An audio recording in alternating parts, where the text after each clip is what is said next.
buen día, sean todos ustedes bienvenidos a un programa más de Maestros Michoacanos del Arte y la Cultura.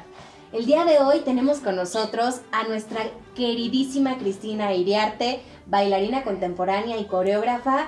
Cristina hermosa, muchísimas gracias por aceptar la invitación. Bienvenida. Pues muchas gracias a ustedes por el espacio, por generar este espacio no nada más en esta ocasión para su servidora, sino para otros artistas, que siempre es bien importante guardar las memorias de los artistas para lo que sea necesario en el devenir artístico. Gracias, hermosa. Querida Cristina, platícanos acerca de tu infancia. ¿Quién era la niña Cristina? ¿Era traviesa? ¿En dónde estudia? ¿En dónde nace? ¿De aquí, de Morelia? ¿En dónde? Platícanos. Pues soy de aquí de Morelia. Nazco aquí en Morelia desde muy pequeña por cuestiones de que mi papá estudió medicina y tenía que hacer su servicio médico. Nos fuimos a la Huasteca Potosina y de ahí pues tuve una infancia súper bellísima de árboles, del río Tampaón, de estar en contacto con toda la naturaleza en un ambiente bastante rural. Y posteriormente pues regresamos acá a Morelia, donde inicio mi primera etapa ya formativa, la primaria. ¿Cómo era? Pues, y sigo siendo quizá, caprichosa, voluntariosa, dinámica, inquieta, hiperactiva, propositiva, inquieta, ¿no? Una niña bastante inquieta, pero también creo que sí me ha caracterizado como ser desde la infancia, una persona así como muy tenaz, muy perseverante, muy constante, quizá no muy brillante, pero sí, cuchito de palo, calilluda, ¿no? Constante. Obstinada, muy obstinada en lo que quería y cómo lo quería, ¿no? Prácticamente mi infancia de estar en la Huasteca, venir a la ciudad, fue algo duro, difícil, muy difícil yo creo que para nuestros hermanos y para mí, pero sí permite como alimentar mucho el espíritu que de adulto pudiese emerger en algún momento dado. No sé, ¿Cuántos hermanos tienes? ¿Eres la menor o...? Soy la del medio. Okay. Mi familia es de 3, una hermana mayor, Elisa, yo y mi hermano Álvaro, que desde bien chiquillos pues hemos sido cómplices, siempre hemos sido cómplices, como hermanos nos hemos ayudado y de hecho en la primaria decían que éramos gemelos porque yo soy mayor que él por 1 año y decían que éramos gemelos y después nosotros no la creíamos y decíamos que éramos gemelos. Y luego la gente ya no sabía si era verdad o mentira, pero el punto es de que éramos gemelos. En la secundaria ya empezó a cambiar un poquito este juego, pero siempre hemos sido muy, muy cómplices y muy buenos amigos y hermanos, ¿no? Con mi hermana la relación es un poquito distante porque ella vive lejos y tenemos una excelente relación con mi papá, con mi mamá y todos, pero sí ella es diferente, sí ella es como, tiene otros valores y otras cuestiones que sí nos hacen diferentes. Claro. Pero somos tres hermanos, loquillos ahí. Sí. Ok, querida Cristina, vamos a pasar a la parte de la adolescencia. Comentabas que vivías en la Sierra Potosina. En la Huasteca, sí. Ay, la Huasteca Potosina, qué bellísimo. Y en el momento que transcurre, que vienes aquí a Morelia o regresas a Morelia, es en la parte de la adolescencia, ¿verdad? Primaria, pues la primera infancia todavía chiquilla. Okay. Ya más bien la adolescencia se desarrolla ya estando aquí en Morelia. Ok, platícanos de la adolescencia. Pues en la adolescencia me dio una racha hiper fuerte e intensa del deporte. Puro deporte. Me dediqué toda la que fue la secundaria y principios de la preparatoria, me dediqué al atletismo, al básquetbol, muy poquito, pero al básquetbol, voleibol, pero lo que más fue correr y voleibol. Okay. Un entrenamiento que la verdad a nivel físico y a nivel de exigencia era bastante fuerte y me gustaba demasiado. En esa etapa tenía un círculo de amigos muy lindos que todos estábamos con esa afinidad del deporte. Entonces, llegaba de la escuela y en la tarde, después de la comida, nos íbamos al Venustiano, a las canchas, y ahí nos la pasábamos jugando voleibol. Y los días que entrenaba, pues ahí mismo en el Venustiano, hacer todo lo que vendría siendo de fondo, correr y entrenarme y así. Llegué a participar en algunas competencias, ganando lugares y todo, pero aquí lo interesante es que me deja como un trabajo físico bastante fuerte, ¿no? Para ser tan chiquilla, la secundaria, pues yo ya estaba bien poderosa. Bien, sí, bien chica biónica. Y cosas así, recuerdo que nos peleábamos en la secundaria por la cancha, ¿no? En los recreos, o nos las jalábamos y estábamos en las canchas y nos regañaba la prefecta y nos metía al salón. Y luego los maestros eran como que entendían que nos gustaba y nos dejaban salir, preferían que estuviéramos afuera a que estuviéramos adentro todos frustrados. Y nos salíamos, ¿no? Nos íbamos a la cancha. Y ahí me la pasaba yo era muy feliz y con mis amigos. También mi hermano en ese entonces hacía fútbol y nos llevaban también a entrenar básquetbol a no sé cómo se llama, a un lugar que está aquí por la Lázaro, que es casi como un techito, un domito donde hay un lugar de básquetbol. Y ahí daban un entrenamiento y el maestro que daba ese entrenamiento era de llegar a tu casa y morirte, te dormías. O sea, era impresionante el trabajo físico, muy, muy pesado. Mi papá se molestaba porque nos veía acostados y decía, esos niños no hacen nada. Pero pues veníamos molidos, de verdad, súper molidos del entrenamiento que yo no sé, le aguantamos poco porque era muy, muy, muy pesado, muy, muy pesado. Pero sí, mi papá se enojaba porque no estábamos en casa, porque... Cuando estaban dormidos. Cuando estábamos dormidos porque era así de muérete, pero muy padre, muy, muy padre. En esa etapa fue mucho de deportes, mucho de deportes. Me tocó la etapa a mí todavía de que te salías a la calle a jugar fútbol, cebollitas, los colores, todos estos juegos tradicionales de calle. Sí. Todavía me tocó esa racha de que te juntabas con tu grupo de amigos en la calle, en la banqueta, así el banquetazo, y un balón era el pretexto, o tenías un poste cerca, ese era el pretexto para las cebollitas, o cualquier tipo de juegos de este tipo se realizaban y la verdad era como muy, muy, muy bonito. Entonces esa fue mi etapa de la secundaria, finales de primaria y secundaria, que vendría siendo mi adolescencia. Okay. Chicos, novios, no. Sucedía que tenía muy buen rendimiento, entonces eso a los maestros de deportes les llamaba la atención. Okay. Te medían la elasticidad, te subían en banquetas y a tocar el piso y pues yo solita, así, ¿no? Lo hacía, o sea, era como muy natural en mí. Y poco a poco me fui enrolando, y los maestros que en ese momento tuve, pues me jalaban, ¿no? Oye, ven, vamos a entrenar acá y así. Entonces, pues se fue dando, no fue algo así como de, yo quiero ser atleta o me gustaría o vi a tal en una olimpiada o algo así.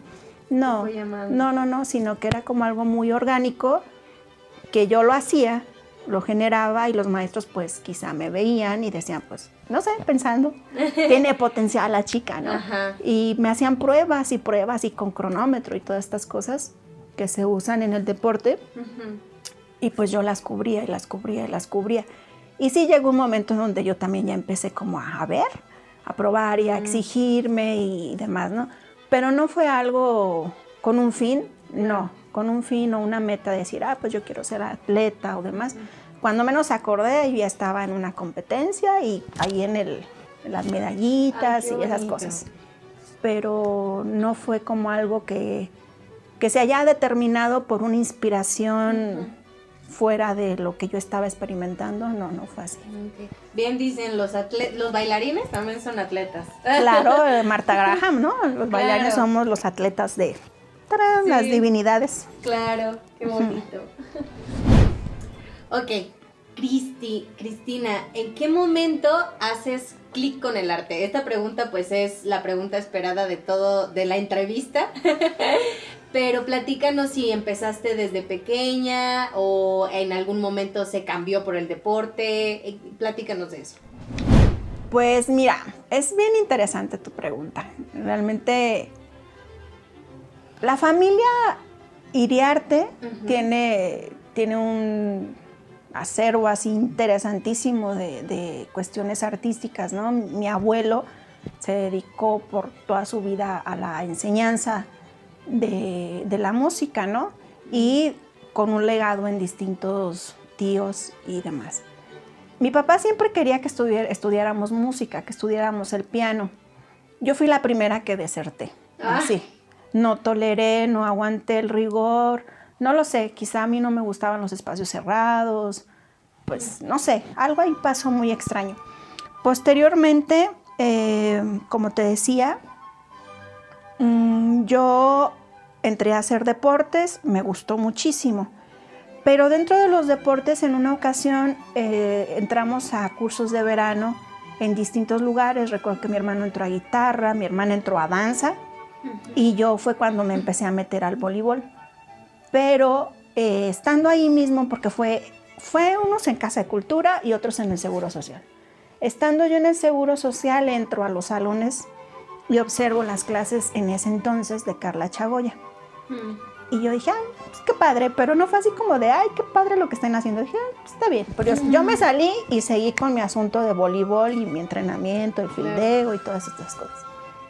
Y mi hermano entró a guitarra y mi hermana entró a danza contemporánea en la Casa de Cultura con Felipa Serrano.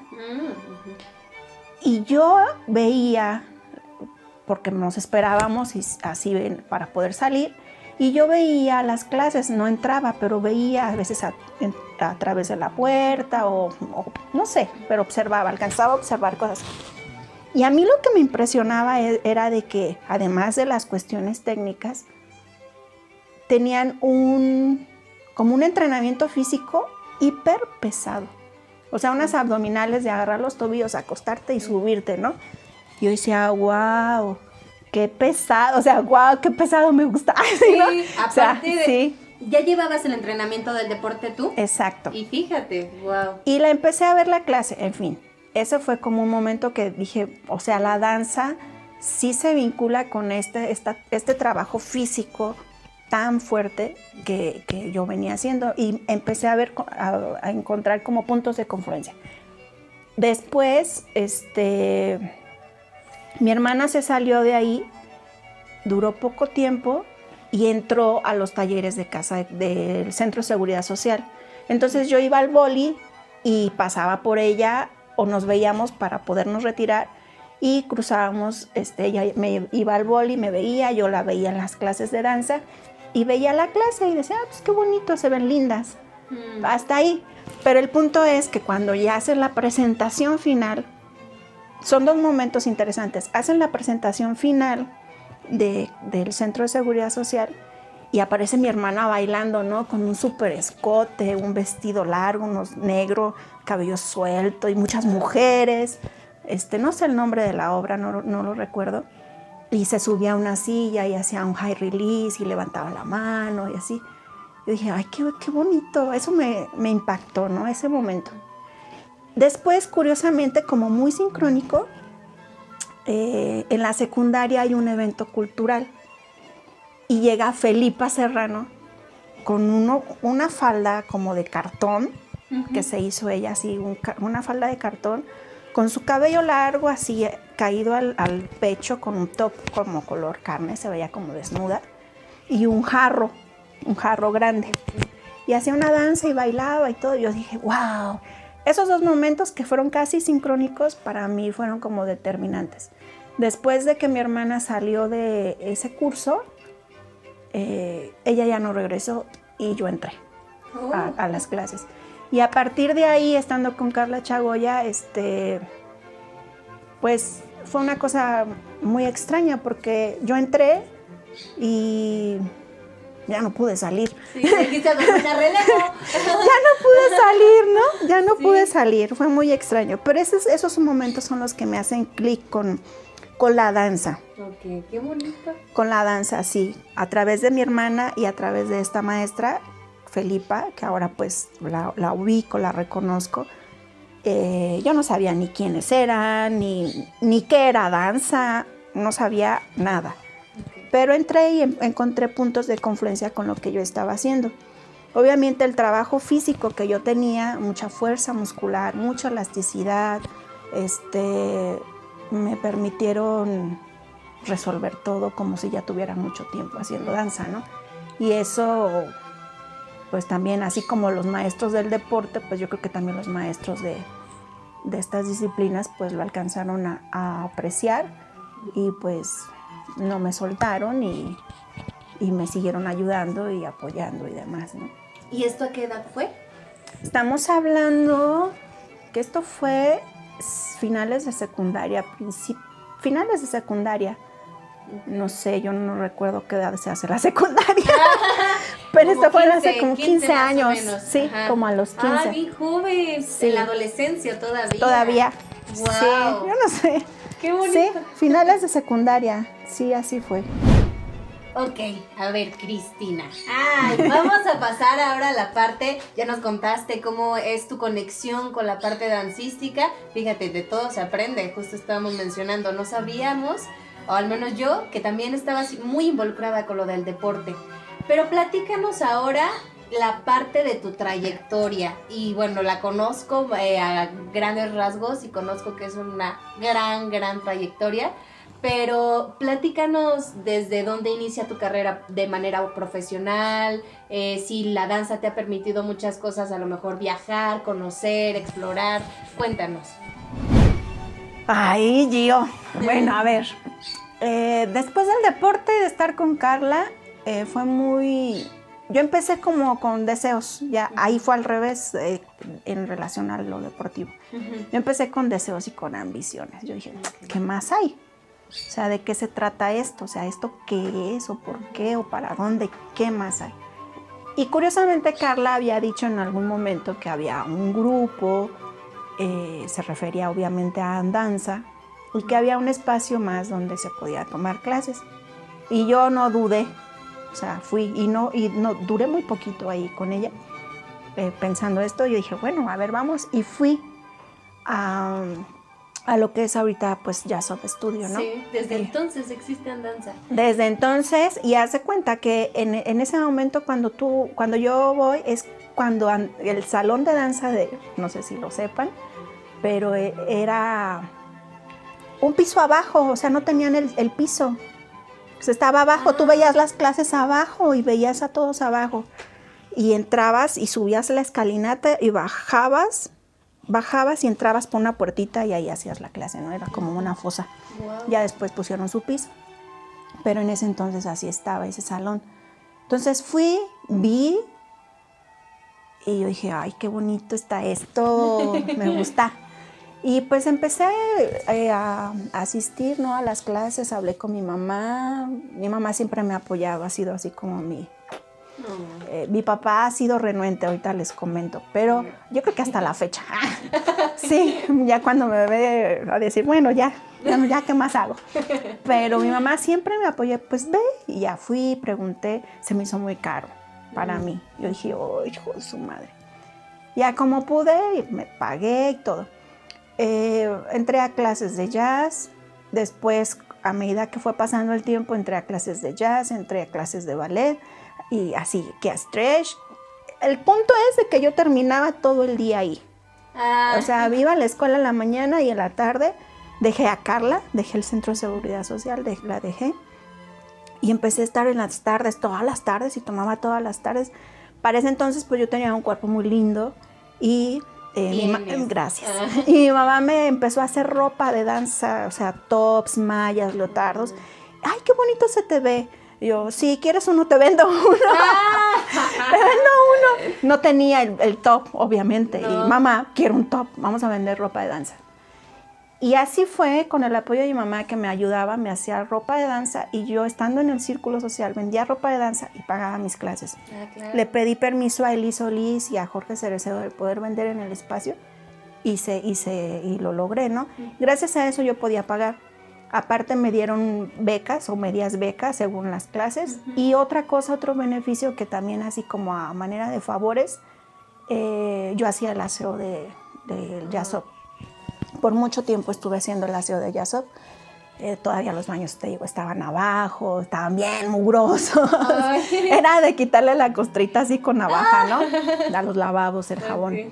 Y gracias a todas esas cosas, yo pude como solventar los gastos de las clases que eran para mí y economía eran costosas. Con el tiempo, Jorge y Eli me invitan a entrenar en la mañana.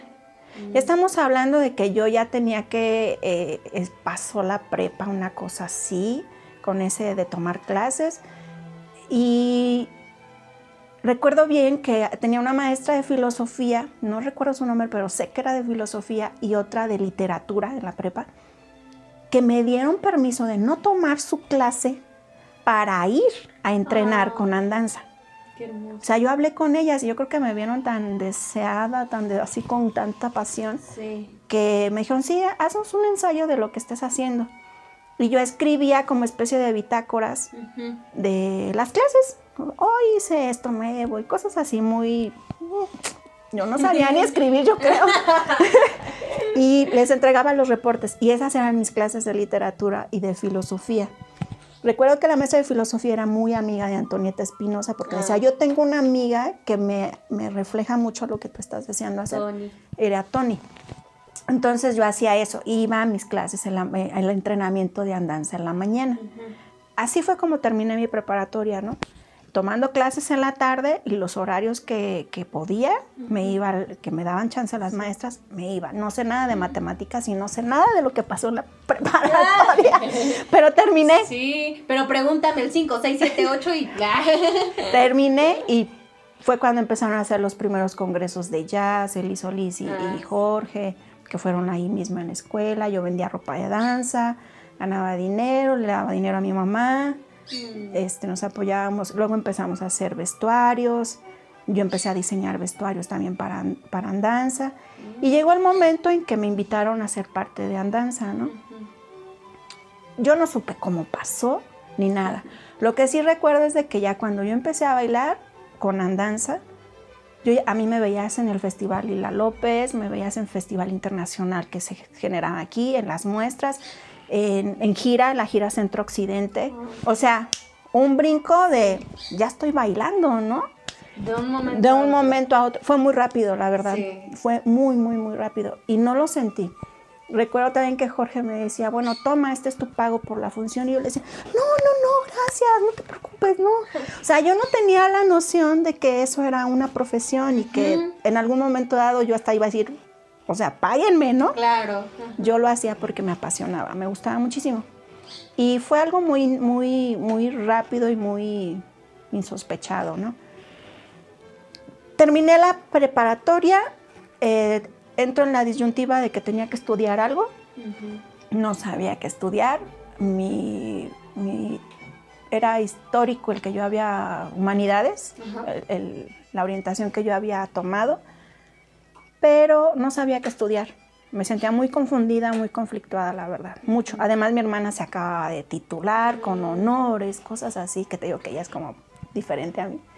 Decía, Madre Santa, y mi papá, ¿de qué vas a estudiar? ¿Qué vas a estudiar? Con la presión. La presión, ¿no? Entonces, pues dije, bueno, odontología está padre, pero empecé a ver bocas sucias y torcidas y dije, ay, no. O sea, ¿sí te metiste? No, o sea, no, era mi opción, opción. Así dije, porque dije, suena padre, está padre. Porque era una de las carreras que podía, ¿no? Bocas torcidas. Y luego dije, pues biología. Ok, biología. Entré a biología. Entré como la mitad de un semestre, como 3 meses. ¡Qué horror! Y aborté la misión porque había un maestro que te ponía en el pizarrón a despejar incógnitas de matemáticas, porque biología tiene cálculo y lógico matemático, no sé qué. No pude. me sentía muy estresada, muy frustrada. Y un pequeño espacio ahí de que yo no estaba haciendo la danza en la mañana y en la tarde, ¿no? Que era mi rutina así exhaustiva. Entonces hablé con mi mamá, con mi papá, fue muy duro. Les dije, no, yo no puedo seguir estudiando esto. Me necesito un tiempo libre, un año sabático. Y pues mi mamá siempre me ha apoyado, como te digo. Dijo, va, es perfecto, date el año sabático. Mi papá no. Entonces, pues creo que fue una sorpresa ahí para la familia que yo no siguiera estudiando, me diera ese año sabático. Pero ese año sabático fue de danza a muerte, ¿no? O sea, yo nada más recuerdo que llegaba, me cambiaba de ropa, comía y mi mamá me hacía unos itacates porque decía, tienes que comer. Estaba hiper flaca, o sea, talla 4 menos 4. Había un compañero en andanza que me decía, es que tú eres de copa, eres A minúscula, o sea, estaba súper flaquitita. Te comprendo. Chiquitita, flaquita, menudita. Jorge Cerecero decía, pues cárgala, si está bien delgadita, cárgala. Y pues me traían así, me acuerdo, había una obra que le llamó Lluvia. Y pues Víctor, que era como mi compañero siempre en cosas de duetos, mi pareja, pues me lanzaban de un lado a otro y parecía trapo, yo creo. Y yo nada más me acuerdo que nada más volaba. Porque pues mi cuerpo lo permitía, ¿no? Sí. Muy ligera, pero era muy divertido. Entonces ese año fue de muchísima danza, pero llegó el momento que tenía que decidir. Mi papá estuvo afinando pianos para la Facultad Popular de Bellas Artes y conoció a Sixtos, el arquitecto que fue director de esta escuela en ese tiempo. Y de plano le comentó que tenía una hija que quería hacer danza y algo, no sé. Ahí sí te apoyo. Pues me dijo, tienes que hacerlo profesionalmente, si no, no. ¡Ah, qué padre! Me exigió, me puso el rigor, ¿no? Yo estaba muy renuente porque Bellas Artes no tenía buena fama, porque estaba muy conflictuada, porque yo había escuchado poco, porque se acababa de deshacer el centro de danza que estaba en Casa de Cultura. O sea, había un momento así como de mucha ruptura dentro de la danza y como que no había muy institucionalmente no había como algo que dijera, sí. Pero fui al salón, a CU, vi los salones, me di así como una paseada de diva. Vengo a conocer. Sí, pues es que yo ya estaba en el escenario, claro. No es lo mismo. Sí. Y recuerdo bien mi leotardo, mi cabello largo, o sea, sí, ese momento fue así como de, pues bueno, si ya se tiene que hacer esto, pues hay que hacerlo, ¿no? Entré a la escuela, no cursé propedéutico ni nada, entré directo a licenciatura, pero la cuestión amorosa me traicionó, porque como era muy berrinchuda, muy caprichosa y demás, me enamoré de un chico que es el papá de mi hijo mayor. Me enamoré muchísimo, me fue bastante mal en ese momento y me cambió la jugada de la escuela y pues me salí como 2 veces, más aparte no me sentía tan adaptada. Fue difícil, yo extrañaba bailar, venía de la gira Centro-Occidente, de hecho, y se me hizo muy difícil como adaptarme, entonces me salí, me regresé, luego me embaracé, me salí, o sea, fue una racha así dura, difícil.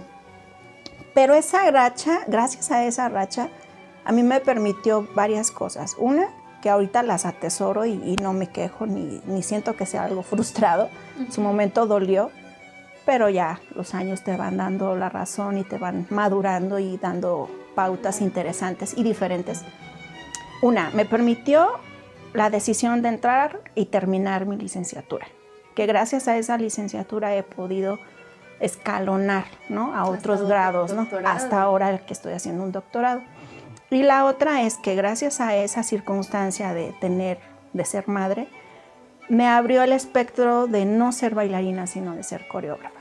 Entonces, para mí, ese punto es el que yo más agradezco porque sí, me encanta la danza y me encantan los bailarines y me encanta bailar, pero para mí, mi motor y mi gusto es la creación. A mí me encanta la creación coreográfica y a partir de ahí es que yo empiezo al simultáneo, ya no pude seguir con andanza. Yo misma me despedí, nunca me corrieron, me trataron lindísimos, que fueron siempre conmigo y lo son. Entonces me despedí y pues seguí otra brecha de caminar, ¿no? Y simultáneo a mi bebé y todo esto, empecé a crear, a hacer coreografía, también muy chica, muy joven, y eso me ha dado como espacios muy, muy, muy buenos para aportar a la danza en Morelia, ¿no? Claro. Y a partir de ahí, pues empezó a generar como otro ambiente, empiezo a buscar los apoyos, empiezo a postular para las becas, ganando algunas, fuera de Morelia, en fin, ¿no? Así como otros parámetros de crecimiento que han sido muy fructíferos hasta la actualidad, ¿no? Pero la danza no se puede dejar. ¡Ay, no! Es algo raro, es muy rara. O sea, independientemente de lo que estés haciendo, no se puede dejar.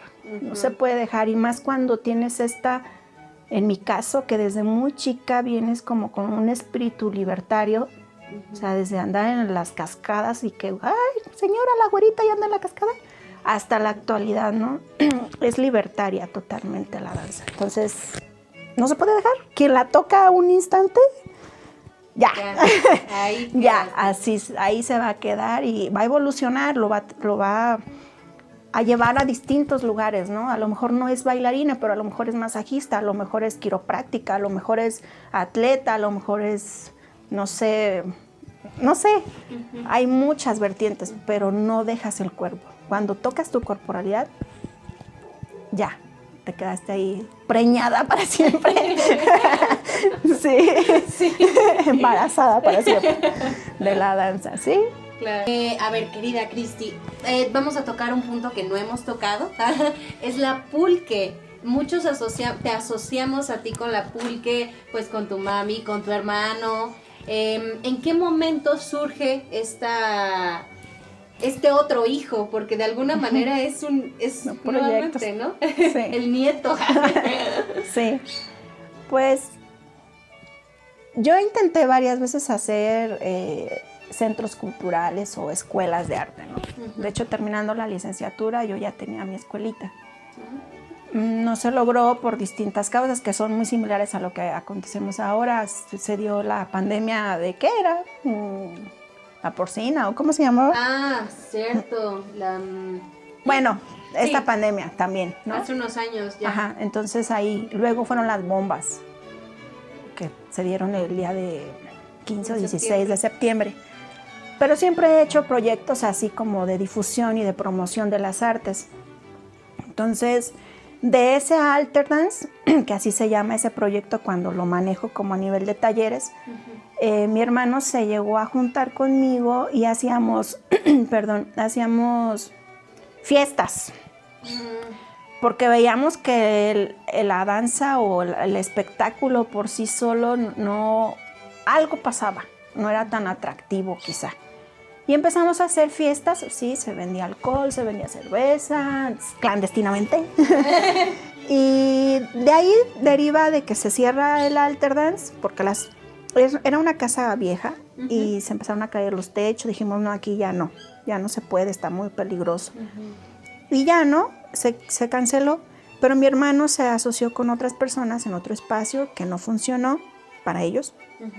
Y luego me dice, oye, vamos a hacer algo. Acabo de ver un espacio así, con esto, con aquello. Y digo, pues vamos. Y empezamos la pulque hace 7 años. Este proyecto realmente nos ha dado muchísimo. Y creo que a la sociedad y a los gremios artísticos, a lo mejor de una manera muy mesurada, pero sí ha generado muchas riquezas. Bastante. Actualmente sabemos que hay mucha dificultad para acceder a los espacios teatrales que existen, pero no están usándose, y menos los que están resguardados por gobierno.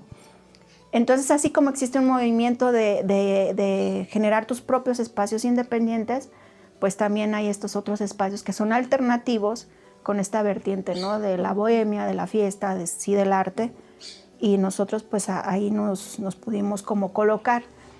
Es afortunado porque he podido conocer gente maravillosa, todos muy lindos, de distintas disciplinas artísticas. Entonces, si yo estaba como muy metida en la danza, pues esto me ha como colocado en una panóptica artística bastante amplia en cuanto respecta a lo que sucede en Morelia, ¿no? Claro. Literatos, músicos, actores, bailarines, no se diga, otras danzas que no son contemporáneos, ¿no? Me siguen mucho las chicas de árabe, los de jazz, en fin. Música, pues no te puedo, o sea, una listota de todas las variantes. Me empiezo a involucrar, ¿no?, con la música y como a regresar como a esta, quizá pausé la parte creativa que tanto les digo que me gusta, la pausé después de estar dando clases en Bellas Artes por mucho tiempo, casi 5 años, hago la maestría, pauso algunas cosas y empiezo como a retomar otras que yo nunca imaginaba, como la música.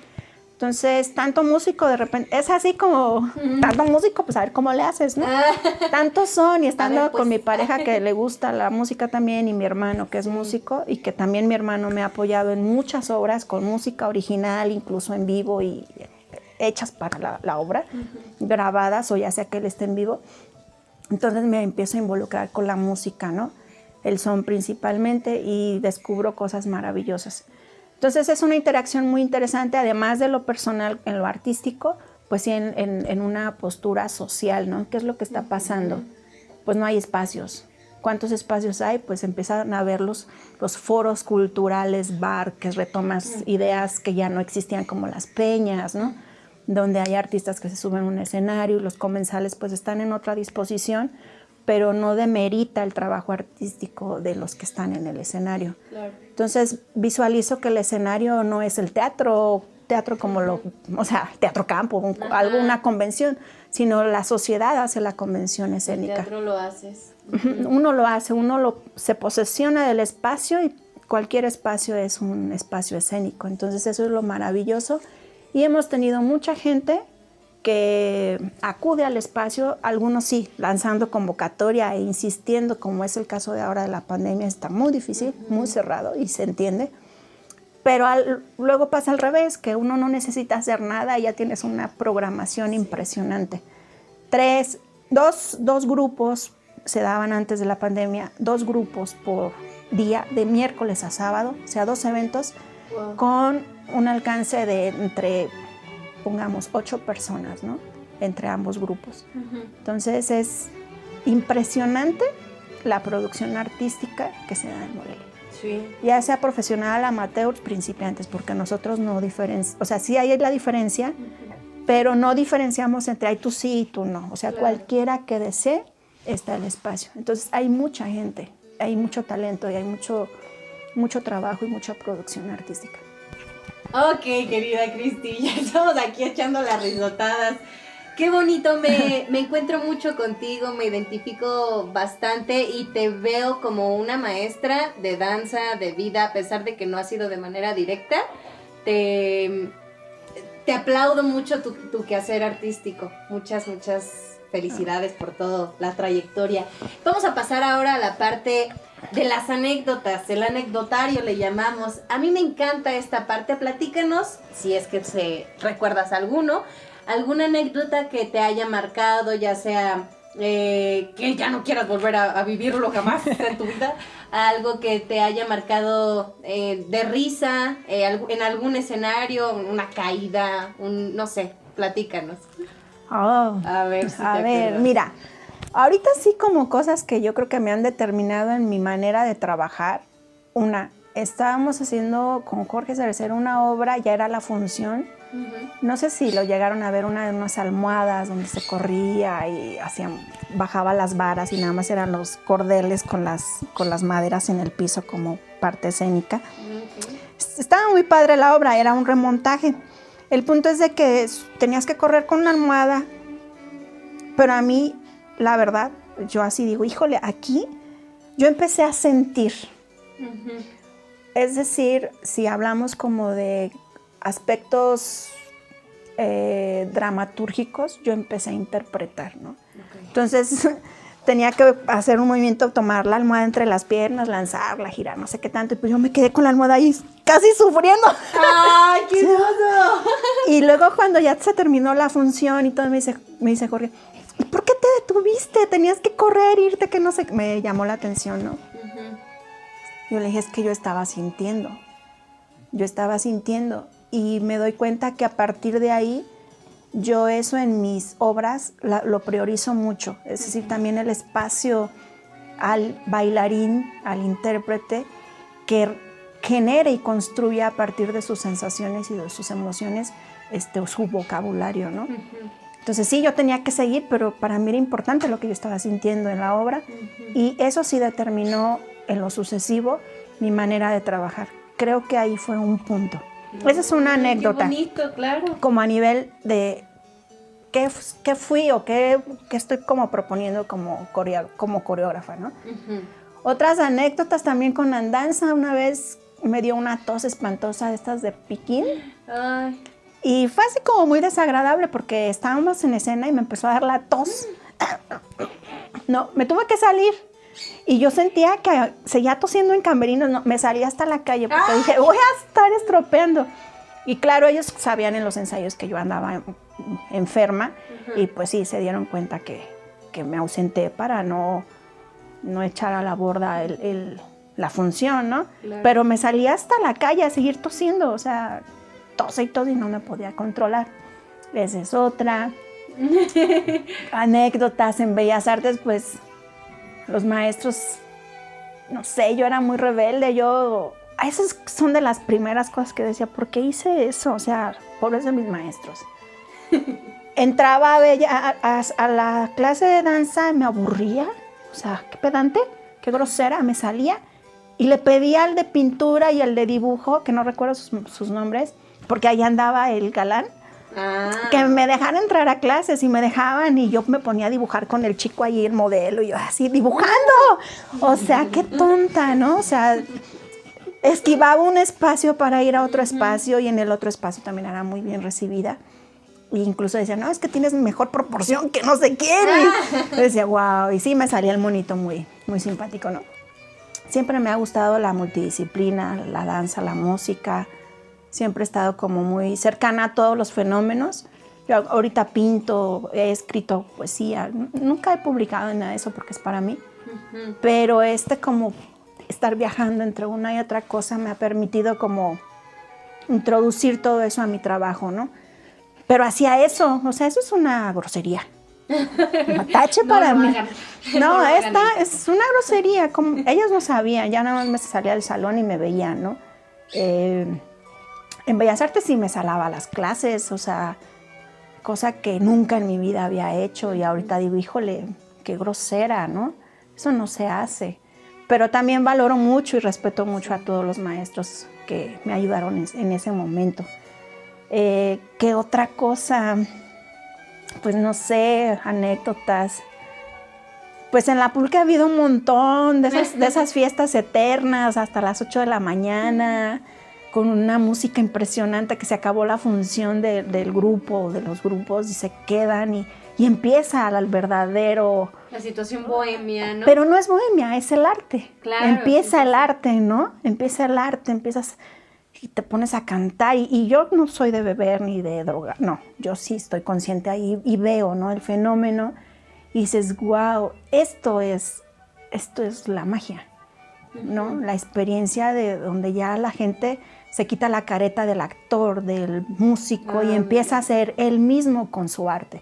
Y eso es maravilloso. Son experiencias que de verdad al día siguiente estás todavía como un mantra, como una pulsión ahí, como, sí, tu corazón, ¿no?, que estuvo ahí y sigue ahí. Y cada que lo evocas, sigue ahí. Entonces hay experiencias maravillosas ahí en la Pulque. Pues sí, la Pulque ha sido como muy determinante, pero también la cuestión creativa. Hay experiencias muy bellas con Kika, con Pame, con el grupo que tuve por muchos años, que fue 9 Pétalos, que eran también compañeras mías de la escuela, de allí de Bellas Artes, que se generaron cosas impresionantes. Giros de mirada, Halos de soledad, fue un proyecto que también me determinó muchísimo, y que todas las mamás de mis bailarinas se pusieron en contra de mí, muy molestas, porque el proyecto era muy muy provocativo, muy provocador, ¿no? Hablaba de una mujer que no debería ser emancipada, que debería ser libertaria en todos los sentidos, y como que eso a las mamás les movió, salían en calzones, en fin, no era muy de mucha rebeldía. Pero gracias a todo eso y otras cosas más, he permitido como fijar mucho, vaya, más allá del arte, fijarme a mí como individuo, como persona. Y creo que eso me va a acompañar en lo que haga, en el tipo de relación que establezca con mis seres amados, mis amistades, mis colegas, incluso obviamente pues en mis propuestas artísticas, ¿no? Que también el que mi hermano trabaje conmigo ha sido muy significativo y muy importante, porque todo lo que he hecho se ha gestado y sigue gestándose desde la familia. Ay, qué y hermoso. eso creo que vale mucho. Demasiado. Ok, querido público, querida Cristi, hemos llegado al final de esta grandiosa entrevista. De verdad que en cada entrevista te llevas algo, pero déjame decirte que tenemos el honor de abrir esta rama, esta vertiente dancística contigo. Eres la primera bailarina aquí en el programa y te lo agradecemos infinitamente. Me siento muy encontrada contigo porque platicamos, literalmente platicamos, más que una entrevista, es una plática. Agradezco mucho este momento. ¿Algo aparte que desees agregar? Pues el espacio está muy rico, les agradezco, pero además de ser un espacio donde se hace una convivencia tipo entrevista y no, como bien lo dices, pues esto sirve porque son testimonios muy interesantes, no porque yo sea interesante, sino porque te permite encontrar líneas de generación del conocimiento que así como tú te sientes identificada, y al igual que con los demás compañeros que se han entrevistado, pues permite empezar a tejer una posible historia o una narrativa del suceso artístico en Morelia, ¿no? Y eso para mí, además de que en la maestría y actualmente lo sigo tejiendo a nivel de tesis, para mí es bien importante porque es más fácil, aunque me duela, es más fácil que cualquier persona se acerque a un video documental o un video de entrevista a un documento escrito. Entonces tiene mucho valor y eso seguramente quienes estén interesados en la investigación o la crítica o el análisis del arte en general, pues este espacio es muy propicio para generar y anclar conocimiento, el cual se agradece siempre. Gracias a ti. Muchísimas gracias también a todos los que nos ven en casita. Si les gustó esta entrevista y todas las demás, no olviden suscribirse al canal, darle like, compartirlo. Muchísimas gracias a Marco Iván Reyes Solís, que es nuestro productor de este programa, a Alan Delgado, que está en cámara, edición y video. Mi nombre es Giovanna Alcázar. Nos vemos en la próxima. Hasta pronto.